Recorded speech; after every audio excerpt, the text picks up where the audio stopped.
মিছনাৰীসকলে আখৰ জটিল কেনেদৰে চলাবলৈ যত্ন কৰিছিল? মিছনাৰীসকলে অসমীয়া লোকৰ উচ্চাৰণৰ ৰীতিৰ ওপৰত ভিত্তি কৰি মিছনাৰীসকলে অসমীয়া লোকৰ উচ্চাৰণৰ ওপৰত ভিত্তি কৰি আখৰ জটিল চলাবলৈ যত্ন কৰিছিল। মিছনাৰীসকলে অসমীয়া লোকৰ উচ্চাৰণৰ ওপৰত ভিত্তি কৰিবলৈ যত্ন কৰিছিল।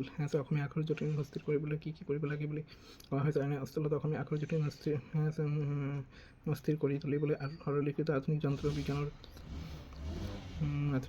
উপযোগী কৰি তুলিবলৈ দুটা উপায় আছে। প্ৰচলিত বৰ্ণমালাখন আমূল সংস্কাৰ কৰি উচ্চাৰণ অনুসৰি একোটা মাত্ৰ বৰ্ণ ৰাখি সেইমতে সকলো আখৰ জটিল প্ৰচলন কৰা।